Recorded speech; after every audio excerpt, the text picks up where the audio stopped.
Assalamualaikum student, this is Irfan Latif Memon and today we will continue our previous chapter, that is the internet, website and the previous media.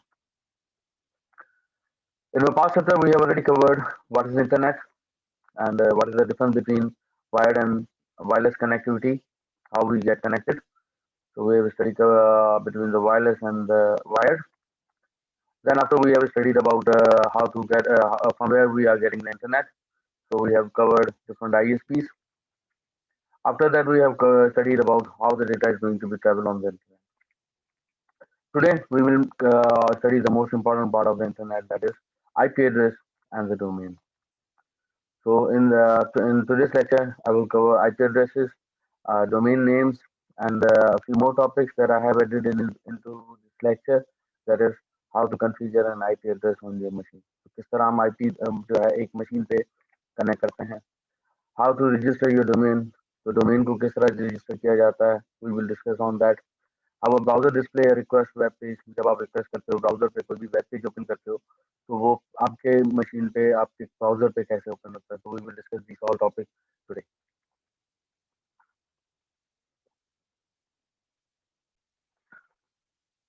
What is IP address. IP address क्या है बेटा. ये एक number है जो मेरी एक किसी भी मशीन को दिया जाता है. For the definition, an IP address is a sequence of numbers that uniquely identify each computer or device connected to the internet. ये एक ऐसा नंबर है जो आपकी मशीन को दिया जाता है. उस मशीन का एड्रेस, जिस तरह हमारे घर का एड्रेस है इसी तरह आपकी मशीन का भी एक एड्रेस होता है. वो एड्रेस इस आईपी एड्रेस के थ्रू रिकग्नाइज होता है. आपका जो इंटरनेट का पूरा सिस्टम है जिसमें आपके सर्वर्स आ गए, आपके मशीन आ गए, आपके डिवाइसेस हो गए, जितने भी घर में कंप्यूटर्स हैं कनेक्टेड है, टीवी मशीन टीवी है, इलेक्ट्रॉनिक डिवाइसेस हैं, जितने भी जो भी डिवाइस इंटरनेट से एनेबल करता है वो आपको आईपी उसके उसको चलाने के लिए आपको एक आईपी एड्रेस की जरूरत पड़ती है. ये इसी तरह काम करता है जैसे पोस्टल सर्विस है. फॉर एग्जाम्पल, मैं अगर आपसे ये कहूँ कि आपने मुझे लेटर लिखना है तो आप लेटर में जो मुझे सेंड करोगे तो आपके पास दो मोस्ट इम्पोर्टेंट चीजें होती हैं. एक, आप टू करते हो कि किसको भेजना है, उसका एड्रेस पूरा का पूरा आप उसका एड्रेस उसमें टाइप करते हो. फिर आप बैक साइड पे उसके फ्रॉम लिखते हो कि कहाँ से ये लेटर आया. फिर आप अपना उसमें एड्रेस डालते हो. जब वो टीसीएस के थ्रू या किसी भी आपके पास पोस्टिंग सर्विस के थ्रू जब वो सेंड होता है तो वो उस पर्टिकुलर एड्रेस पे जाता है और आपका लेटर डिलीवर करता है. अगर आपका लेटर डिलीवर नहीं होता तो फिर वो आपके पास वापस आ जाए. इससे क्या पता चला कि आपके पास जो एड्रेस है वो इम्पोर्टेंट है. जब तक एड्रेस नहीं होगा तब तक वो जो भी चीज आप भेजते हो वो वहां तक किस तरह पहुंचेगी, जब तक उसके पास उसका एड्रेस नहीं होगा. तो एड्रेस का रोल बहुत इंपॉर्टेंट है. तो यहाँ पे जो पूरा सिस्टम है, आपका पूरा जो इंटरनेट चल रहा है उसमें सब में हर मशीन में एक आईपी एड्रेस दी जाती है. वो IP address 32 bit of size होती है. उसमें 4 ऑक्टेट होते हैं. वो इस तरह लिखी जाती है जहाँ पे जिस तरह ये आपके सामने आ रही है 74.125.224.72. इस तरह ये आईपी, ये जो है मेरी IPv4 है. हमारे पास दो वर्जन है, एक IPv4 का वर्जन है और एक हमारे पास IPv6 का वर्जन है. इसके ऊपर हम बात करेंगे आप आगे चैप्टर के अंदर. और उसके बाद हमारा जो दूसरा टॉपिक है वो है डोमेन नेम. तो डोमेन नेम क्या होता है. ये एक नाम है जो आपके आईपी के साथ एसोसिएट होता है. तो इसके बारे में भी हमने इस लेक्चर के अंदर डिस्कस करना है. आईपी का जो शॉर्ट फॉर्म है that is internet protocol. Internet, as you all know, we are connect different networks are connected together. जो दुनिया पूरी इंटरनेट कनेक्टेड है उस कनेक्टेड सिस्टम में प्रोटोकॉल का मतलब है रूल्स. कि पूरा जो नेटवर्क, ये निज़ाम, जो सिस्टम कनेक्टेड है उसके अंदर जो रूल्स एंड रेगुलेशन हैं, जो स्टैंडर्ड्स हैं, वो जो है ये आईपी प्रोटोकॉल के थ्रू हम उस पर इम्प्लीमेंट करते हैं. In a sequence of the number that I uniquely identify the location of computer और device connected to the internet. Uniquely identify का मतलब क्या है इसमें कि जो आपकी आईपी एड्रेस है वो एक ऐसी एड्रेस है, ऐसा एक नंबर है जो पूरी दुनिया में यूनिक है. इस वक्त आपके पास जितने भी दुनिया में सर्वर्स हैं, जितने दुनिया में डिवाइसेस कनेक्टेड इंटरनेट पे मौजूद हैं, उनकी ये आईपी एड्रेस यूनिक है. जिस तरह मेरे पास, मैं एक पाकिस्तानी हूँ, तो मेरे पास क्या है, मेरे पास मुझे पाकिस्तान जो है वो आपको एक नादरा का नंबर देती है, जिसे हम CNIC नंबर कहते हैं। तो इस नंबर के थ्रू मैं पाकिस्तान में रिकॉग्नाइज होता हूँ। मैं किसी भी बैंक में चले जाऊँ, किसी भी इदारे में चले जाऊँ, जहाँ पे भी कोई काम करना चाहूँ, तो वो मुझसे क्या मांगते हैं, वो मुझसे मेरा NIC नंबर मांगते हैं, ताकि मेरी रिकॉग्नाइजेशन कर सकें, मुझे वो एफिलिएट कर सकें, ताकि वो जो भी काम मैं करूंगा तो मुझे अपना NIC नंबर देना पड़ता है। तो वो जो NIC नंबर है वो मेरी हर चीज के बारे में इंफॉर्मेशन रखता है। तो आपके पास IP एड्रेस के बारे में, IP एड्रेस क्या है, ये भी एक एड्रेस है जो आपकी मशीन को दिया जाता है। ये कहाँ पर होता है, इसके बारे में आपको, if you look into this two pictures, हमारे पास दो दो मैंने पिक्चर्स लगाई हुई है। एक हमारे पास जो है एक कंप्यूटर की तस्वीर यहाँ पे आपके पास मौजूद है कि कंप्यूटर के अंदर हम ये IP एड्रेस कॉन्फ़िगर करते हैं। किस जगह करते हैं, I will show you that. एक हमारे पास यहाँ पे देखें, हमारे पास मोबाइल फोन है। ये मोबाइल फोन में ये वाईफाई है, ये वायरलेस है, और ये हमारे पास वायर्ड नेटवर्क के पॉइंट ऑफ कनेक्टेड है। ये जो वायरलेस है, इसमें आप देखें, आप हम जितने भी यूजर्स हैं वो तकरीबन मोबाइल यूज करते हैं, तो आपके पास वाईफाई का ऑप्शन आता है। वाईफाई के ऑप्शन पे जब आप उसको क्लिक करते हो, नेटवर्क की कनेक्टिविटी पे जाते हो, तो वहां पे आपको दिखाता है, किसी भी आप एक्सेस पॉइंट के साथ कनेक्ट होते हो, तो आपको वो दिखाता है कि ऑब्टेनिंग एन IP एड्रेस या अक्वायरिंग एन IP एड्रेस। इसका मतलब ये है कि ये डिवाइस जब रिक्वेस्ट सेंड करता है किसी भी एक्सेस पॉइंट पे या हॉटस्पॉट पे, जो हमने लास्ट क्लास में डिस्कस किया था, कि जब ये डिवाइस रिक्वेस्ट सेंड करता है आपके नियर बाय किसी भी एक्सेस पॉइंट में, तो वो डिवाइस का काम क्या है, वो इस डिवाइस को IP एड्रेस देता है। जैसे ही इसको ये IP एड्रेस देगा, ये इंटरनेट के साथ कनेक्ट हो जाएगा, ताकि फिर इसकी कनेक्टिविटी बरकरार रहेगी। जैसे ही ये वाईफाई मोबाइल जो है, आप उस लोकेशन से कहीं और चले जाएंगे, तो आपका इंटरनेट डिस्कनेक्ट हो जाता है। इसका मतलब है कि आपकी IP इधर से रिलीज हो जाती है। जब मैं कंप्यूटर की बात करता हूँ, तो कंप्यूटर के अंदर भी हम इसको कहाँ पर IP देते हैं और उसको हम किस तरह देख सकते हैं। फॉर एग्जाम्पल, मैं चला जाता हूँ, ये जो नीचे आप देख रहे हैं, इसमें मेरे पास ये वाईफाई का ऑप्शन आ रहा है। इस वक्त मैं जो है वाईफाई पे कनेक्टेड हूँ। तो जैसे ही मैंने राइट क्लिक किया, तो वो मुझे दिखा रहा है open network and internet setting. तो जैसे ही मैं open network and internet setting में गया, तो आप देखेंगे मेरे पास यहाँ पे ये एक पेज ओपन आ रहा है। इसमें मेरे पास नेटवर्क एंड इंटरनेट की सेटिंग सारी यहाँ पे नजर आ रही है।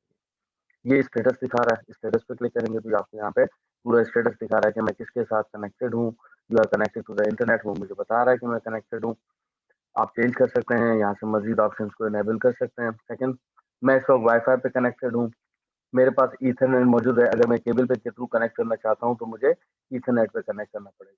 फॉर एग्जाम्पल, मैं इसको सेलेक्ट करता हूँ ईथरनेट को, तो मैं जाता हूँ चेंज। यहाँ पे मेरे पास ईथरनेट नॉट कनेक्टेड आ रहा है, तो मैं क्या लिखूँ, यहाँ पे जो ऑप्शन आ रहा है चेंज एडाप्टर ऑप्शन, जैसे मैंने इसको क्लिक किया, एक आपके सामने ये जितने भी आपके पास लैन कार्ड कनेक्टेड हैं आपके मशीन कंप्यूटर में या लैपटॉप में, जितने भी आपके पास होंगे, मेरे पास इस वक्त ब्लूटूथ भी है, मेरे पास ईथरनेट भी है, मेरे पास वाईफाई, तीन मेरे पास एडाप्टर नजर आ रहे हैं।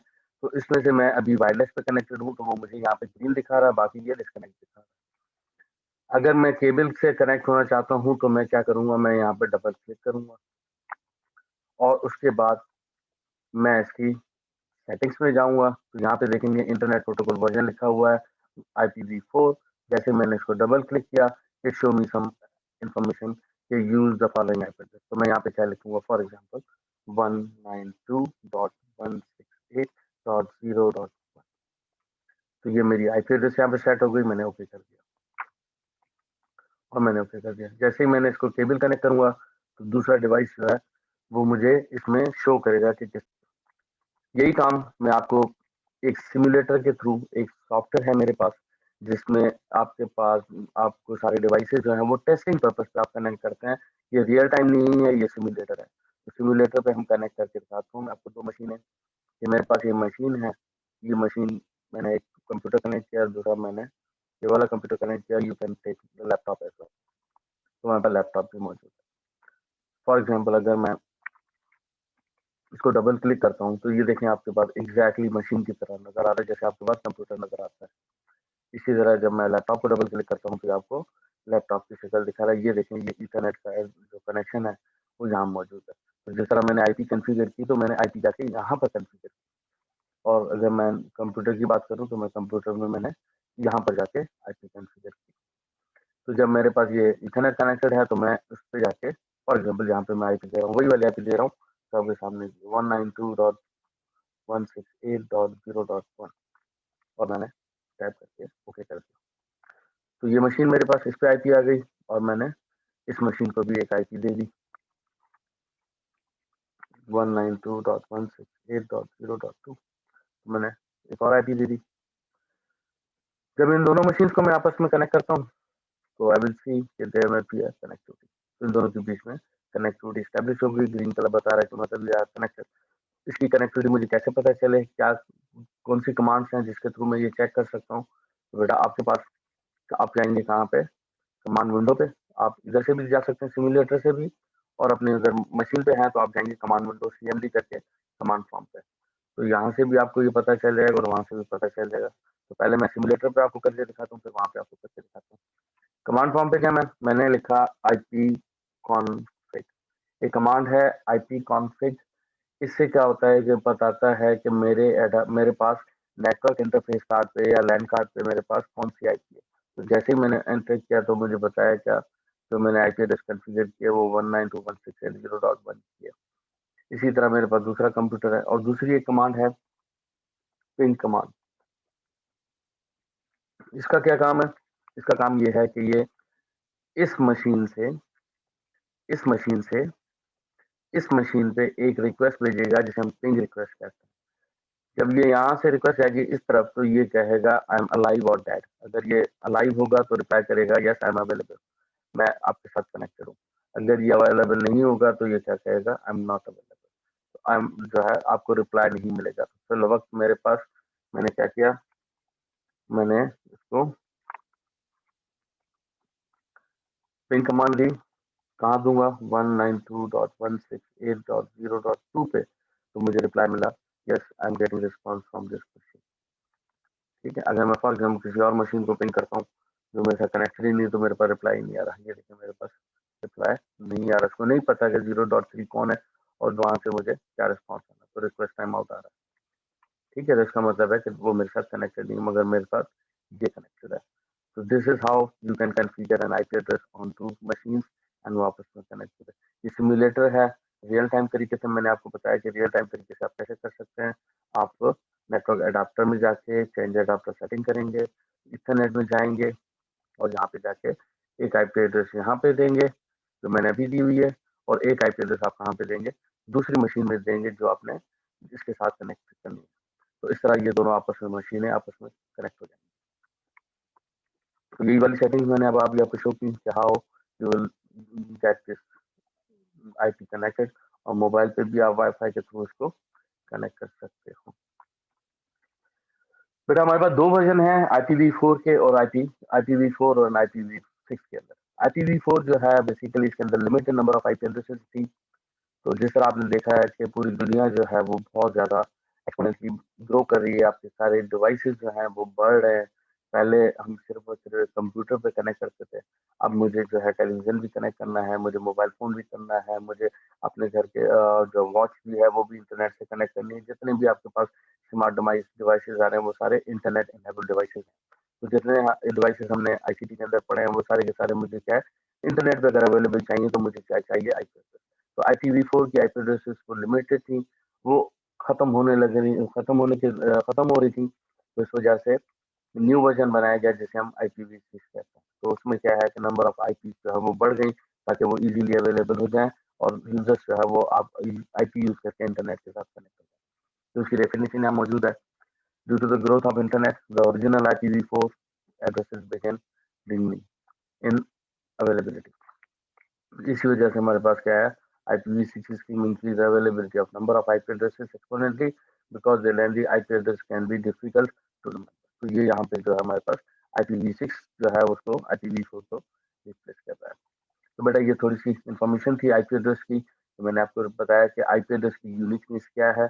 It's a unique IP address, it's a number that must be given to any machine, any computer, any hardware device that want to connect on to the internet. तो internet पे हमारे पास, अगर मैं फॉर एग्जांपल मैं internet से पूछता हूँ, internet को भी मेरे आईपी का भी पता है। तो अगर मैं फॉर एग्जांपल गूगल से पूछता हूँ कि what is my IP address, तो मुझे मेरे एड्रेस उधर आ जाएगा। तो सी दिस इज माय, वो मुझे बता रहा है कि आपका ये जो है आईपी एड्रेस ये मेरा है, what is my IP address, तो वो मुझे अपना एड्रेस बता रहा है। तो इसी तरह मैंने आपको बताया कि ये हमारे पास आईपी एड्रेस की इंपॉर्टेंस है कि जितने भी डिवाइसेस हैं वो सारे के सारे इंटरनेट एनेबल जो डिवाइस होंगे वो उनको कोई ना कोई आईपी एड्रेस दी जाएगी। उसके बाद बेटा मोस्ट इंपॉर्टेंट, इसके अंदर मैंने आपको दो कमांड्स बताई कि हमारे पास आईपी कॉन्फिग कमांड है और पिंग कमांड है। तो आईपी कॉन्फिग आईपी इंफॉर्मेशन देखने के लिए और पिंग कमांड किसी मशीन को चेक करने के लिए क्या था ये मशीन अवेलेबल है या नॉट अवेलेबल। बट उसके बाद हमारे पास जो मोस्ट इंपॉर्टेंट दूसरा पार्ट है आईपी का, वो है डोमेन नेम। डोमेन नेम्स क्या है? A domain name is a text based name, ऐसा नाम जो किसी आईपी के साथ एसोसिएट हो, that correspond to an IP address that host website.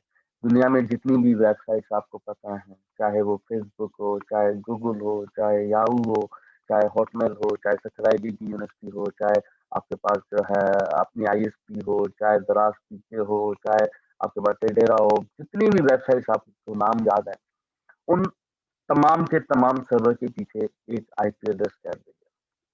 इसको आप इस तरह समझें कि मैंने आपको अगर कहा कि काइंडली मेरा नंबर नोट करें, तो आप मेरा फोन नंबर नोट करेंगे। जब आप मेरा नंबर नोट करेंगे तो वो आप नंबर जो है किस तरह सेव करते हैं?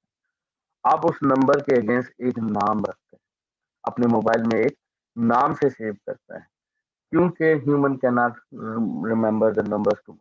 तो आपको जो है नंबर याद करने की जरूरत न पड़े, और इतने ज्यादा नंबर याद करना मुश्किल है। तो जब मैं आप बहुत सारे यूजर्स हैं, बहुत सारे अकाउंट्स हैं, बहुत सारी वेबसाइट्स हैं, तो उनका अगर मैं आपको नंबर कहूँ कि नंबर याद करो, तो नंबर याद करना बड़ा मुश्किल है। तो उसके लिए जरूरी है कि आप उसके ऊपर कोई ना कोई नाम लिखते हो। जब मैं आप मोबाइल फोन में अगर आप मेरा फोन नंबर ढूंढते हो, तो आप मुझे मेरे नंबर से ढूंढते हो, मेरे नाम से ढूंढते हो, आप मेरा नाम ढूंढते हो, और उसके बाद वो जब नाम मिल जाता है तो उसके अगेंस्ट वो नंबर डायल करते हो। यहाँ पर भी एग्जैक्टली यही है कि हम डोमेन नेम जो है, जितनी भी आपके पास सर्वर चल रहे हैं उनके पीछे कोई ना कोई एक नंबर चल रहा है। तो आईपी एड्रेस है, उसके बिहाइंड हमने ये नाम रजिस्टर किया हुआ है, ताकि वो नाम जब भी मैं वेब पेज ओपन करता हूँ तो www.google.com लिखता हूँ, मगर google.com सर्वर की कोई आईपी होगी, वो आईपी मुझे याद नहीं है और याद करना बड़ा मुश्किल है। मैं 3 या 4 या 5 याद कर सकता हूँ, मगर इतनी ज़्यादा याद नहीं कर सकता। तो उसलिए मुझे एक नाम की ज़रूरत पड़ती है। तो गूगल का नाम जो है, जो वेबसाइट का नाम है, उसका नाम के पीछे एक आईपी एड्रेस होती है। तो हम उसे क्या कहते हैं, हम उसका नाम रख देते हैं डोमेन। उसे हम कहते हैं डोमेन। जैसे आपने देखा होगा कि हमारे पास जो यूनिवर्सिटी है, आप मुझे ईमेल करते हो तो @ के बाद एक मेरा डोमेन लिखा हुआ है, ibreksha.edu.bk। तो इसका क्या मतलब है कि आप मुझे मुझे मेरे डोमेन पे भेजते हो, ताकि वो ईमेल मुझे मिले। इसी तरह आप वेबसाइट खोलते हो तो वो वेबसाइट भी आप नाम से याद की हुई है। आपका जो इंटरनेट है वो फुली सपोर्टेड है, डोमेन नेम्स को सपोर्ट करता है, पूरी की पूरी डोमेन्स को सपोर्ट करता है। अच्छा, जब मैंने डोमेन नेम रखा, मेरे पास डोमेन नेम है और मेरे पास एक आईपी एड्रेस है, तो इन दोनों को के पीछे कोई ना कोई एक ऐसा सिस्टम जरूर मुझे बनाना पड़ेगा, जब मैं ये नाम लिखूं तो मुझे उसकी आईपी मिल जाए, या मैं जब कोई भी वेबसाइट खोलूं तो मुझे वो वेब। तो उसके लिए हमने हमारे पास जो सिस्टम है उसको हम कहते हैं डीएनएस, डोमेन नेम सर्वर। ये जो डीएनएस लिखा हुआ है, इसका मतलब है डोमेन नेम और सर्वर। तो हमारे पास क्या है, डोमेन नेम सर्वर है, translate the domain name into an associate IP.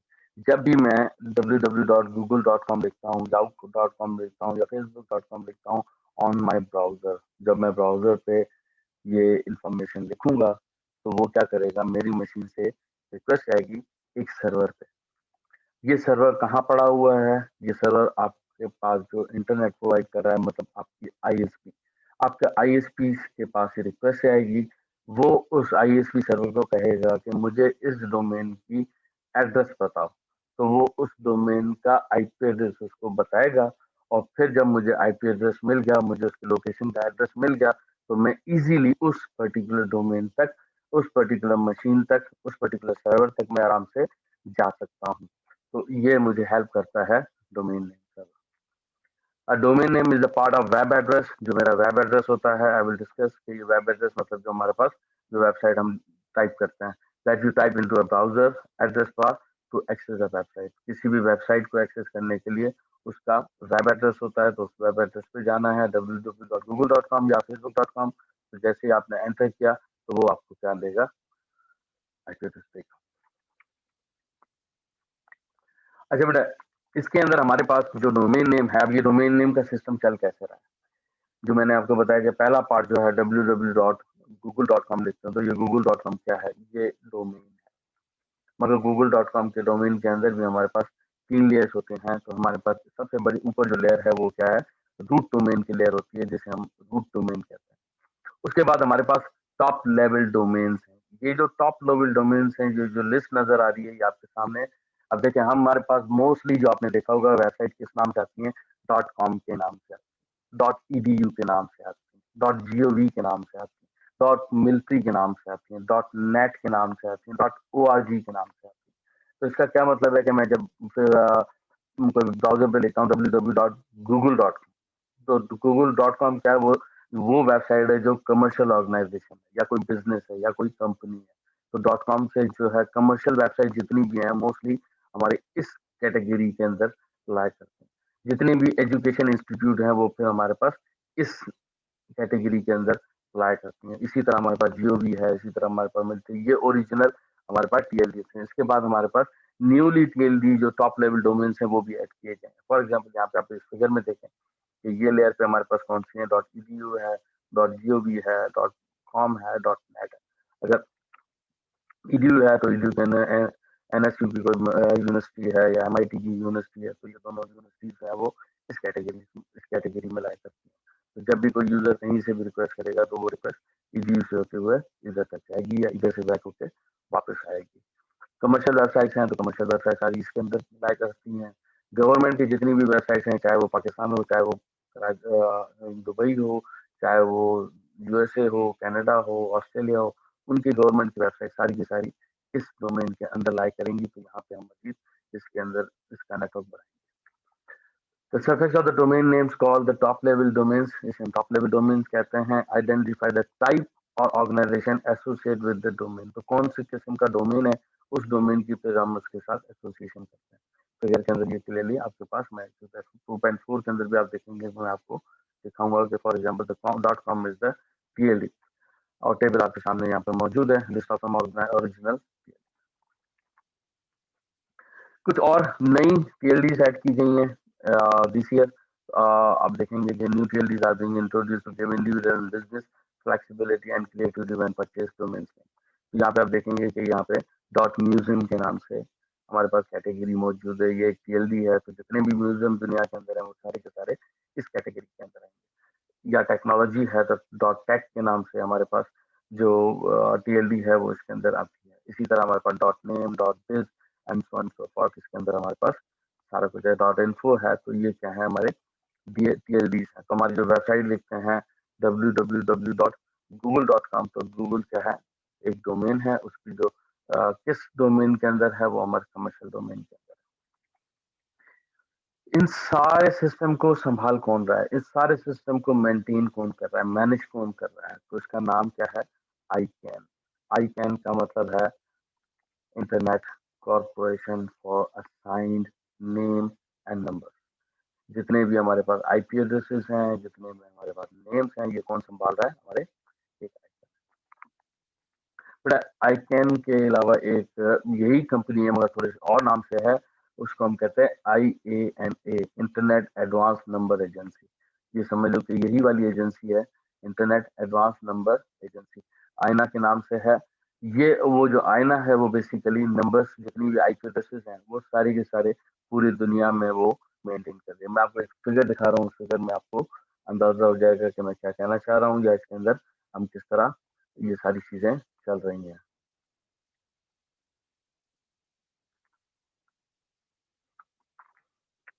ये देखें, अगर इस कंपनी को हम देखें या आप इस फिगर को देखें, तो ये कंपनी है जो पूरे दुनिया में आपको प्रोवाइड करी। इसकी डिटेल अगर आप देखना चाहें तो आप इसमें देख सकते हैं।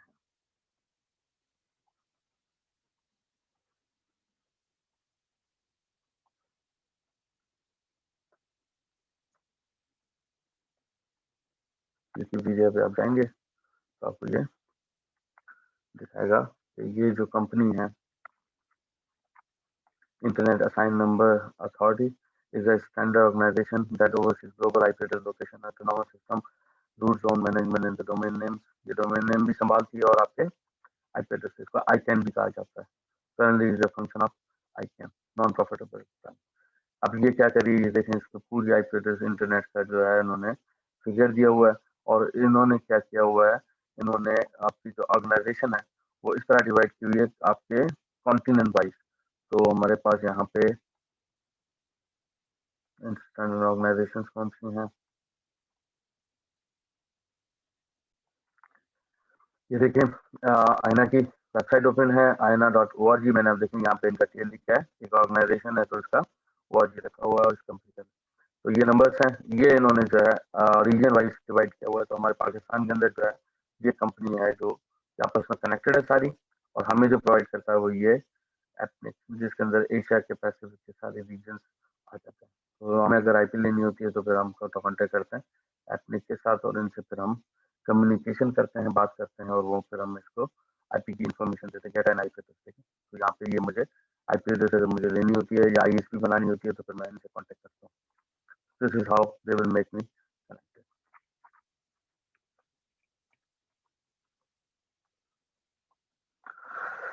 So the organization that approve and control TLD is called the ICANN, which stand for Internet Corporation for Assigned Number and Name and Numbers।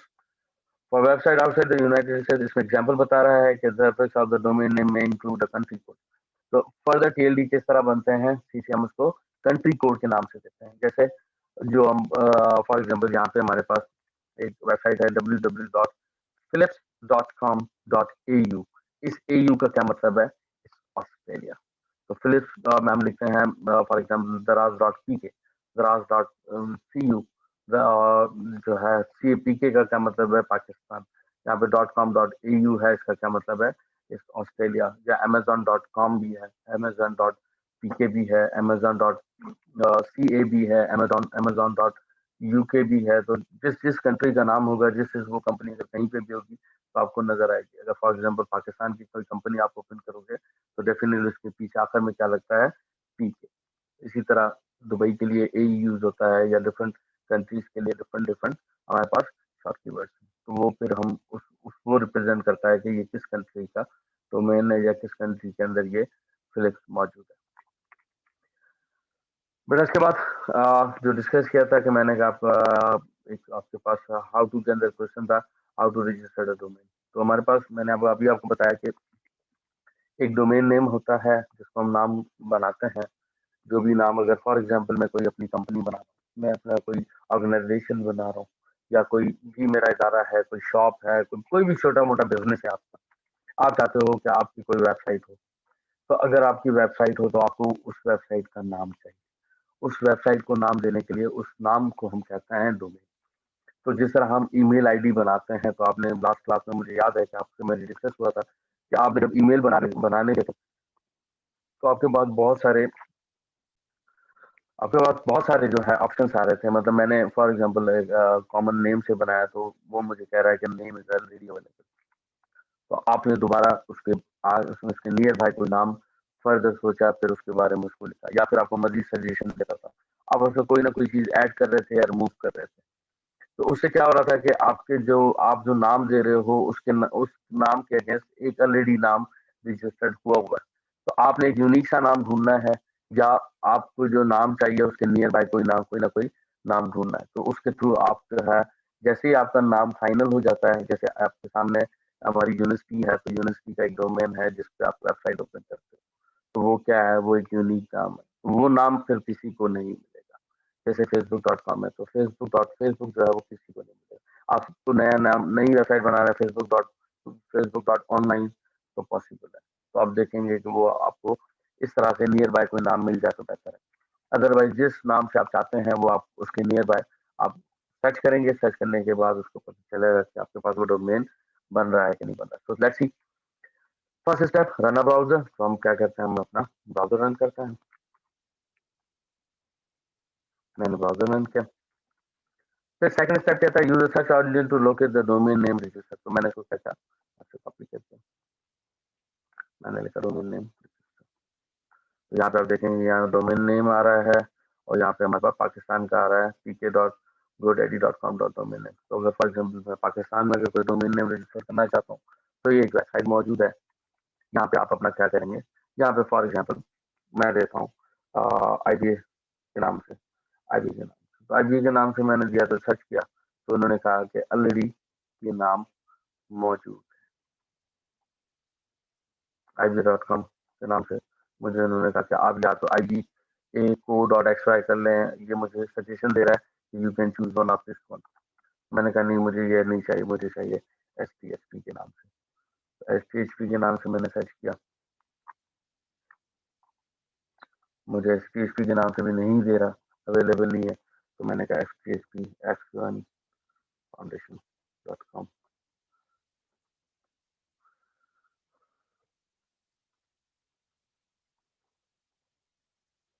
तो ये अवेलेबल है।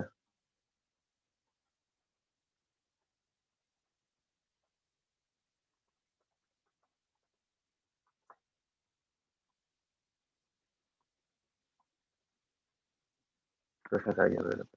तो फिर अब मुझे क्या करना पड़ेगा, इसको ऐड द चार्ट करना पड़ेगा and next next next next करके इसका जो भी प्रोसीजर है वो मुझे पेमेंट करनी पड़ेगी। पेमेंट करने के बाद, शॉपिंग करने के बाद, ये मेरा नाम जो है, ये मेरा नाम रजिस्टर हो जाएगा और मेरी वेबसाइट बन जाएगी।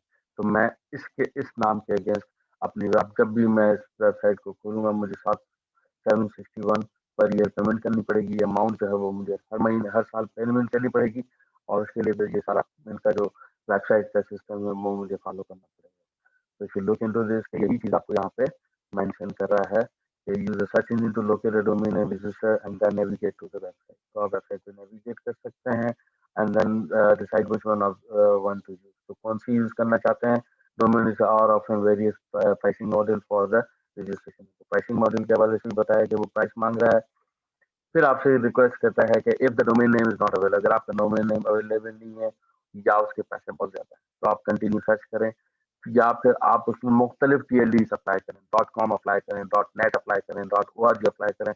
तो इस तरह से भी आप इसको अपना नाम ढूंढ सकते हैं जो आपको चाहिए। Follow the steps of the domain name register website to select and complete the purchase and registration of the desired domain name. तो फिर आपका क्या नाम होगा, क्या होगा, आपका डोमेन नेम रजिस्टर हो जाएगा। This is how you can configure your domain name. तो इस तरीके से आपके ये चारों topic, IP addressing, domain names, हमने सीखा how to configure an IP address on to your machine, register domain किस तरह नाम को रजिस्टर करते हैं, and last not the least we will discuss about how a browser display a request.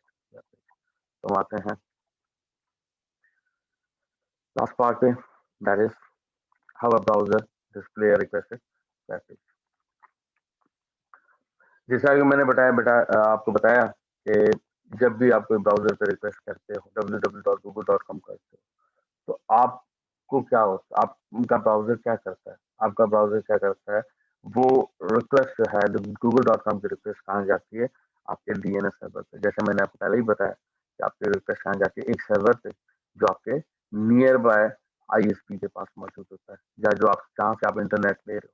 तो ये सर्वर क्या करता है, आपको इस google.com के अगेंस्ट आपको प्रोवाइड करता है 74 उसकी IP एड्रेस, चाहे वो IP वर्जन 4 में हो या 6 में, दोनों में से आपको कोई ना कोई IP रिटर्न होगी।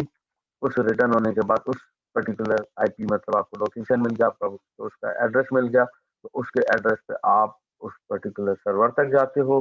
तो सर्वर क्या करता है, वो सर्वर आपके पास उस जो रिक्वेस्ट होती है उसको एंटरटेन करता है और आपके ब्राउजर पे वो सारे के सारे इन्फॉर्मेशन आ जाती है।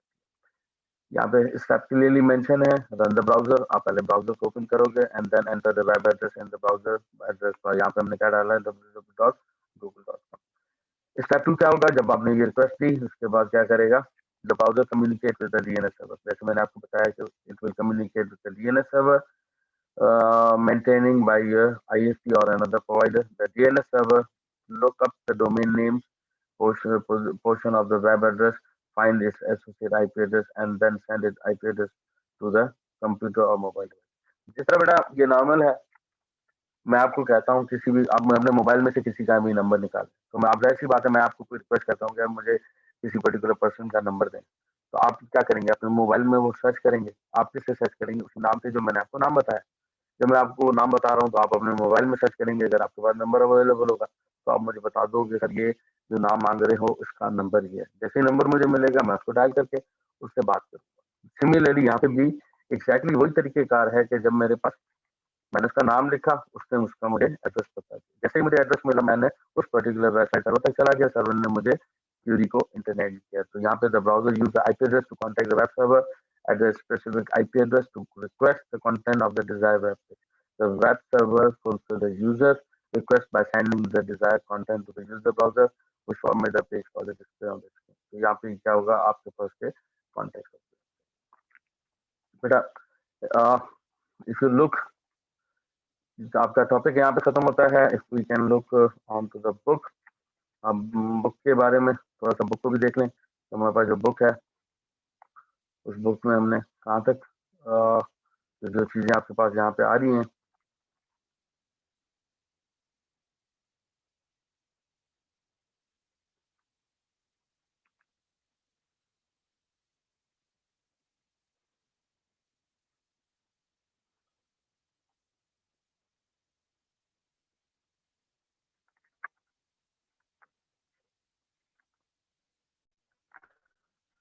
हमने चैप्टर नंबर 2 तक, चैप्टर नंबर 2 जो है इंटरनेट वेबसाइट एंड मीडिया हमने डिस्कस किया। तो इसमें देखेंगे हमारे पास we have discuss the first part.